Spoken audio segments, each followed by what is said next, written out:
Hi everybody, welcome back to my channel, Annamorfidis with Many Horse Counseling, and today's video is going to be a request on how to stop chasing romantic relationships. So I'm going to make this video in 3 parts because I feel like there's a lot of information that needs to be covered. What does it mean to be a chaser? How do we even become a chaser in the first place? And how can we actually change that? So I'm going to start off with, why do we find ourselves being chasers in relationships, and what does that mean? And I had to write out my thoughts because they come to me intuitively, but I don't want to forget anything. So I'm going to be looking at my sheet because I have them all in order for me to be able to explain it as I understand it, and it makes just so much sense, and you can create a different experience for yourself. So, how to stop chasing romantic relationships. Whether it is a current one, I think this is really important, or one that hasn't been manifested yet, or you're trying to get into a relationship, because sometimes you might be in a relationship, whether it is a committed one or an open one, or I guess those are the 2 types, like it's either monogamous or non-monogamous. You might find yourself in a relationship where you are experiencing yourself to be the chaser, and you would like to be pursued more, or you feel like you are not, if you're in a current relationship and you feel like that your person is not spending enough time with you, is not communicating enough with you, is abandoning you, you can experience being a chaser whether you are in a relationship or not. I just wanted to point that out because I've experienced both types of clientele. And what exactly is chasing? Chasing is the state of being in fear. So when you are in the emotion of fear, you are chasing, because out of fear come such feelings as insecurity, inadequacy, worrying, rejection. And these are all based on the Paul Ekman wheel of feelings. So we have our predominant emotions, and then we have the feelings that come from that emotion. So when I look at fear, you have rejection, you have insecurity, you have anxiousness, you have feelings of being scared, worried, inferior, inadequate, worthless, which will make you chase something because you don't feel like you're good enough. So you're chasing. And chasing is also the state of being in the emotion of sadness. The emotion of sadness will produce feelings such as abandonment, feeling ignored, feeling lonely, I already said ignored, inferior, vulnerable, powerless, empty, also abandoned as well. So when you are predominantly in these 2 states of emotions, you are going to experience yourself as a chaser. Sorry, I can't say that word properly. Chaser, because you are seeking for the different predominant feeling. And what is the different predominant feeling from the ones that I just named?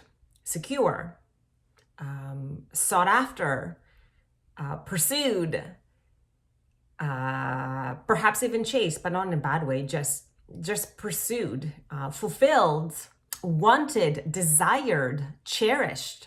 These are the feelings that you are chasing. But by chasing your man or your woman, you are not going to get those fulfilled. And this is why. So we now know that emotions are energy in motion. And the energy, so we also know that we live in a quantum field-based universe. We also know that we are made out of molecules, we're constantly in vibration, and our vibration communicates to the universe our experience. So the emotions, right, which is energy in motion, creates the quantum field around us. And that personality of fear and sadness creates your personal reality, as Joe Dispenza says.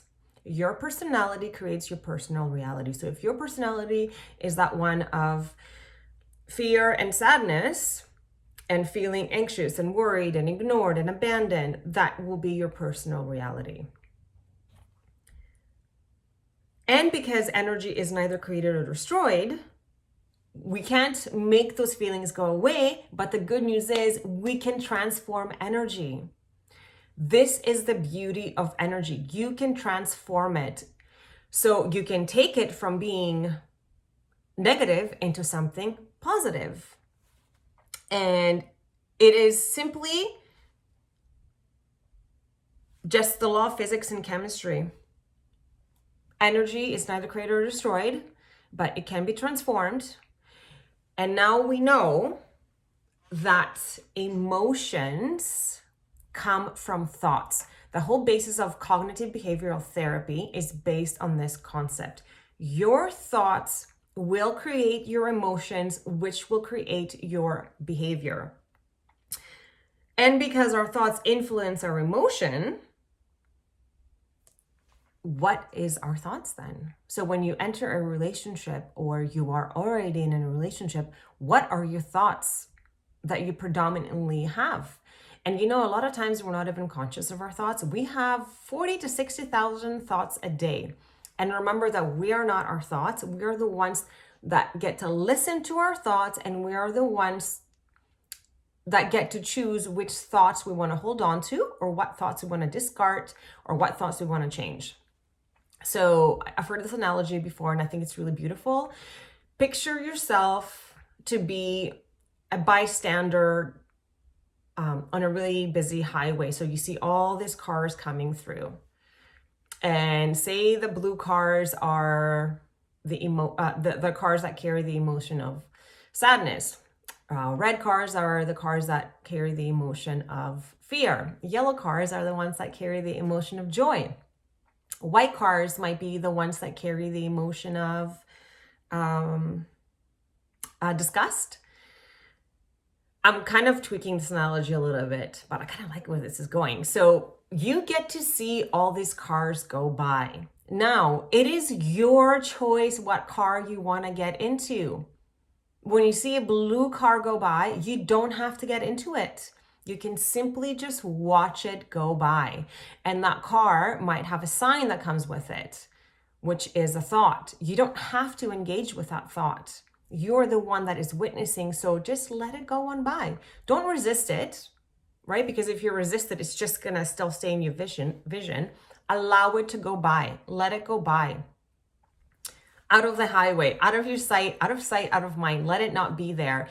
And then perhaps hold on to the thought that the yellow car has, because thoughts of happiness will be of best results to you in order to feel a different emotion when you hold on to those positive thoughts. So those positive thoughts might be like, I am always pursued. I am fully accepted exactly as I am. I am lovable. I am worth to be shown up for. This I actually took from Shelley Bullard. She's quite amazing. She works a lot with energy and manifestation. But this is one of the best affirmations that you can give to yourself to create a different thought when you find yourself to be the chaser, where you have such thoughts that create the feelings, such as, I am undesired. I am unlovable. I am not good enough. I am bound to be rejected. I am bound to be abandoned. I am always abandoned. Men always leave me. Women always leave me. These kinds of thoughts create your emotions of fear and sadness, and you're going to create more of that experience. So you get to choose what you think, because now you are an adult and you can do this for yourself. We're going to talk about where those thoughts originated from in the first place, because we now know with cognitive behavioral therapy, our predominant thoughts about ourselves were shaped within our nervous system when we were children. So based on the experience that you had with your primary caregivers, your predominant thoughts about yourself were determined, and then they become your lenses of perception in your future romantic relationships. This is how it works, and this is the understanding of how thoughts influence our emotions, and our emotions influence our behavior. So perhaps if your thoughts are of those nature, I'm bound to be alone, I'm always rejected, no one ever seems to stick around with me, why don't they like me, why are they withdrawing, why can anyone just be with me, why can anyone like me? All those kinds of thoughts are based on your core beliefs that you acquired as a kid that are now producing your emotions and your personal reality. So we can change that. And we can change that with energetic work, such as inner child healing, and also with cognitive behavioral therapy, which is more on the counseling or psychology side. I'm going to make my second part video on how to heal that. And I'm going to finish this video right here. And I hope this made sense about what it means to be a chaser in a relationship. And please watch my next video on how to change that for yourself, so you can become a person that is pursued, as opposed to changing simply by giving yourself a different set of emotions, because emotions are energy emotions, and they create your quantum field around you, and like attracts like. That's the basis of chemistry and physics. Like attracts like. So if your predominant feelings are, I am always pursued. Thank you, Shelley, for this one. I am worth to be shown up for. I am fully accepted. I am unconditionally loved. I am cherished. I am pursued. All these beautiful affirmations will produce different feelings, and the universe will match it, because like attracts like. And also another big law in chemistry is input equals output. So if your input to your energetic field through your thoughts, which create your emotions, are, I'm not good enough, I'm always rejected, they always leave me, no one ever stays, no one likes to go out with me, how come I can't get someone to communicate with me? And you're continuously saying that, chasing, feeling worried, anxious.